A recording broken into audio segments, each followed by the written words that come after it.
Kenya has a population of 53 million, and about 80% of those are young people.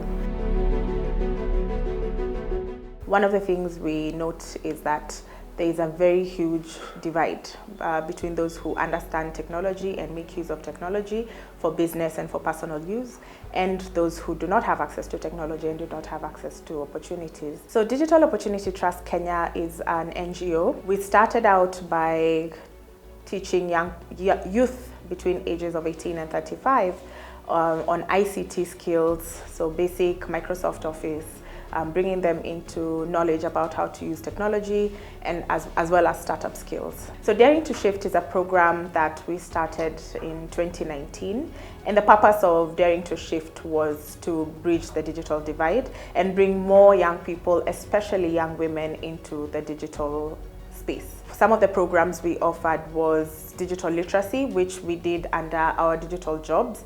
So for digital jobs, we had two sections. We had digital jobs level 1, which included really basic skills. How do you get online? Getting self-confidence skills that help you navigate the digital economy and digital spaces.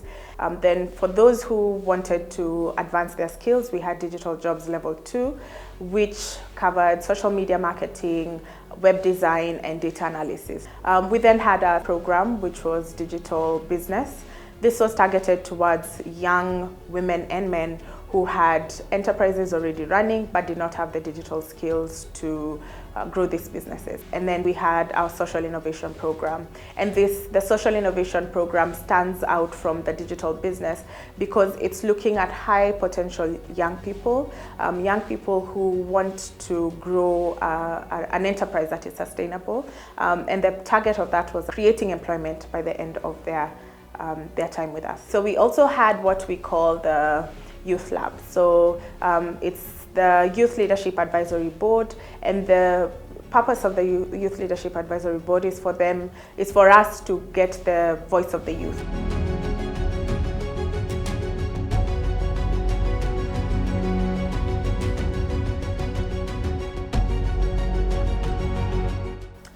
Some of the biggest challenges we encountered is access. So what we found, especially when we were going to some of the remote counties, was that young people don't have access to technology. They don't have access to tools. So there are no laptops, there are no desktops. That was a big challenge for us. Also, in some of these counties, access to internet is not stable. So when you're trying to train in some of the counties, then that is a challenge that we did come across. I think one of the things that stood out for me was the impact that it had on the young people. So speaking to youth who joined our program with little to no digital skills, and then by the end of the program, they were able to talk about the impact the program had for them. Second for me is the self-confidence bit. So, sometimes programs can leave out the soft skills bit of it, and that's a really important bit of training, especially when you're interacting with young women.